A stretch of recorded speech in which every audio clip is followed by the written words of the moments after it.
Disney Plus is a magical platform. Tons of people went and claimed their 30-day free trial to binge all of The Mandalorian when it dropped back in 2019, only for 99% of those people to cancel their subscription right after they finished watching it. Because in all honesty, if you weren't a huge Star Wars or Marvel fan, there wasn't much for you there unless you wanted to rewatch all the Simpsons episodes until you couldn't take it anymore. And even if you were into it, it took them way too long to yank all their movies from Netflix and put them on their own platform. So if you were paying for Disney Plus, you still had to go watch Iron Man 2 on Netflix. And it took even longer for them to start making their own shows that weren't The Mandalorian. But you know what? 2 years have passed and we're finally here. They finally released some exclusive content and gave us a little bit of a reason to actually pay for their service. Because up until now, the best part of having Disney Plus was that playlist they added that shows you the chronological order to watch all the Marvel movies in. Totally worth it, so I don't have to pull out my phone every 2 hours and Google which movie to watch next. But their brand new addition to the service is what has me shaking in my booties.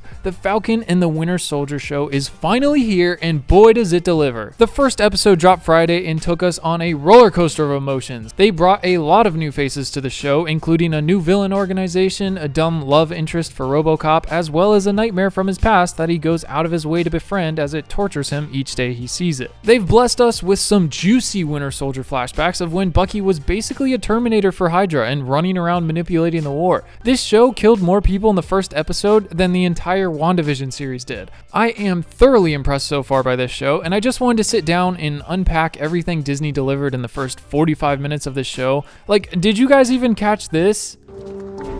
Don't say it! Don't you say it! On your left. Come on! On your left. On your left.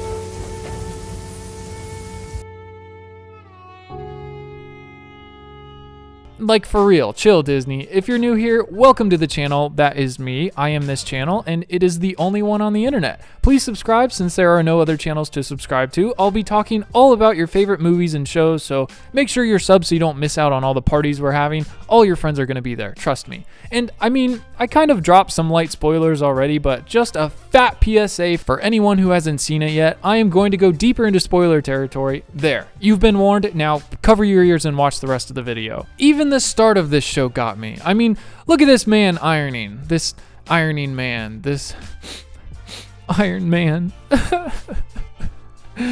Head nods everywhere. Everything's connected. That's what you call Marvel PTSD. Hey, look, Sam is ironing. This means that he's sad because Iron Man is dead. I'm sorry, but why is this accurate? Besides that, they literally go right into an action scene, and I'm totally down for them to keep doing this. One of my biggest praises I had watching this first episode, as well as most of WandaVision in fact, is that I'm so happy that with these shows that Marvel is doing, they still look and feel like Avengers level movies. They don't skimp out on any CG. It would be weird if we had Falcon and Winter Soldier and Wanda and Vision were running around using their powers that look like they came straight out of the CW network superhero shows. I don't know if you've seen what I'm talking about, but it would be a crime, trust me. Like, those shows are great, but they're on such a tight budget and time schedule that their effects come out looking like this. Just taking a moment to appreciate that Disney has the big bucks here to make these shows nice and crisp for us.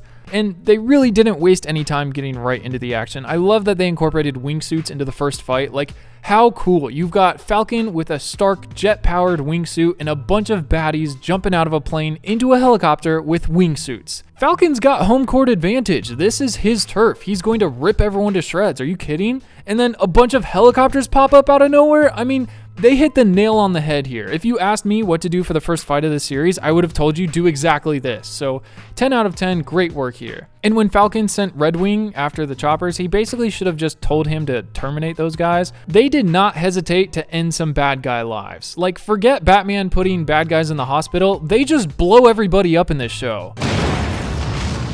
Like Fireball, 0 chance of surviving explosions. 100% these guys are all dead. Can we actually get a kill count real quick?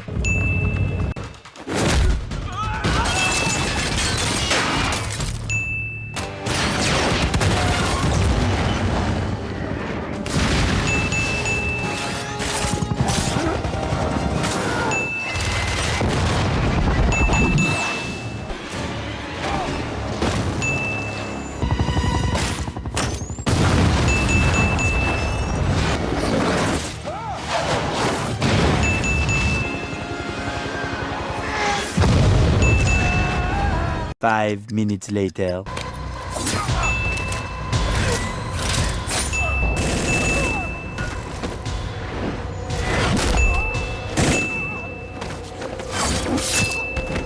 Hail Hydra.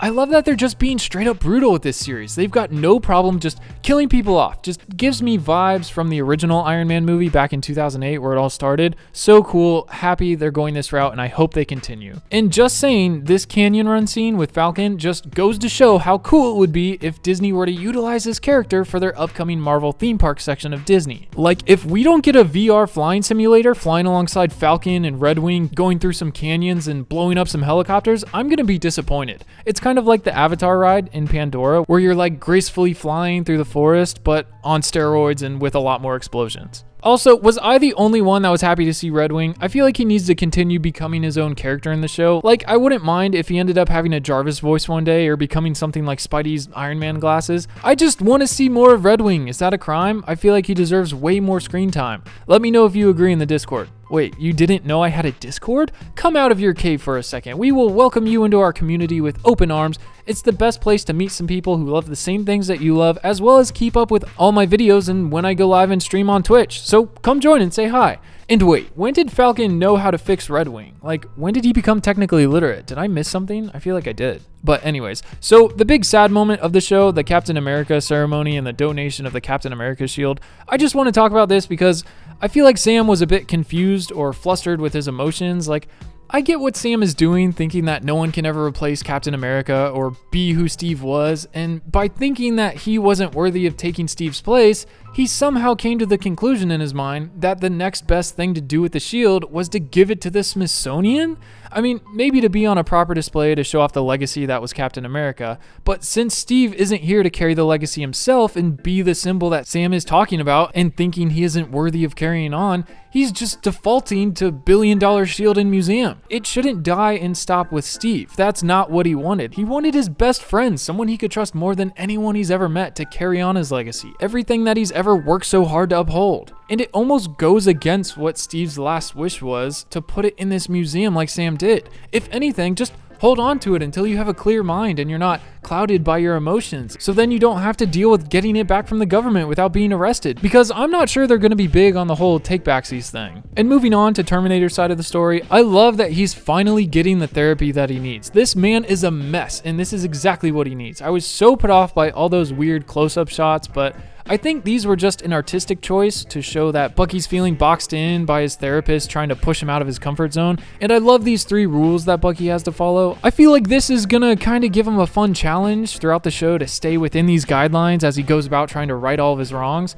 But I really want to see some more Hydra flashbacks in this series. They could get so cool with these and so brutal. There's so much opportunity here for some awesome fight sequences, more Dark Arrow season 1 type fights where he just goes in and kills everyone.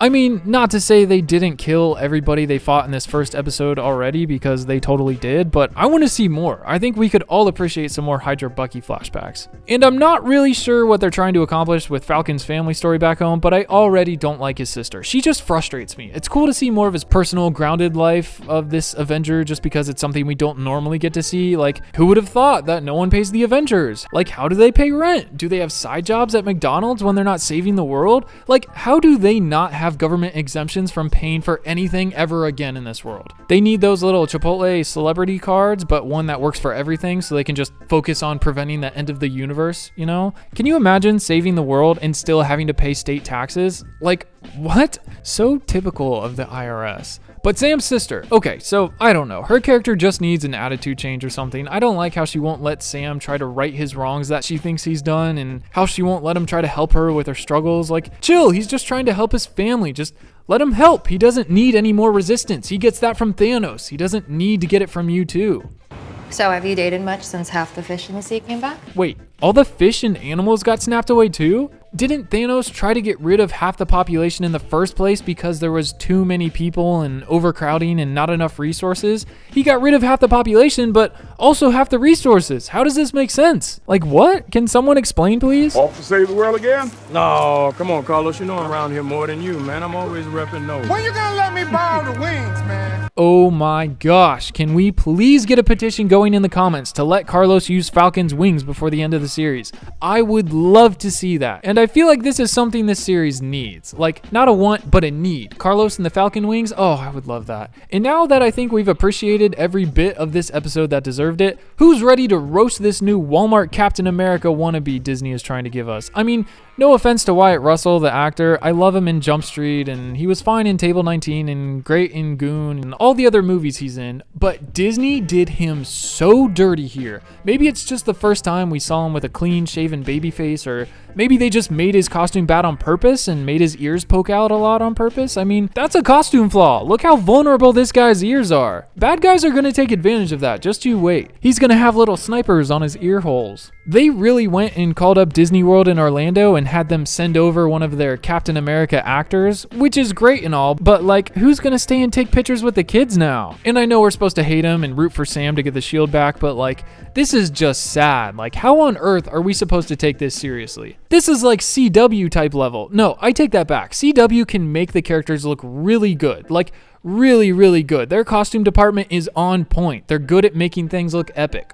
I mean, although the CG department could use some work, but you know what? They're on a tight budget, so I can't blame them for that. This is Marvel we're talking about. They literally put tens of millions of dollars into production. Why on earth does this look like a bad cereal commercial? You know what? It's kind of beautiful in a way. How we all hate him and he hasn't even done anything yet. It's like a messed up mind game Disney is playing with us. But for real, like, can I get a refund? How is this supposed to replace Captain America? Our Captain America? Or even just carry on his legacy? All in all, I love this first episode way more than I was expecting to, and I can't wait for episode 2 this week. Make sure you're subscribed so you don't miss out on the next video, and be sure to come join the conversation with me in the Discord. Link is in the comments. I'm really excited about this show. I feel like this is a series where they could easily make 4 to 5 seasons of, whereas Wandavision, I'm not sure if they're going to get another season. It was a pretty open and shut case, you know? I'm excited to see where it goes. Thank you so much for all your support on the videos. If you made it to the very end of the video, like the true subs made it to the last few seconds, enter comment with "It was all Mephisto," and I'll be hearting all the comments that made it to the end. I appreciate you. I'll be back with another video soon, but until then, I will see you in the comments. Peace.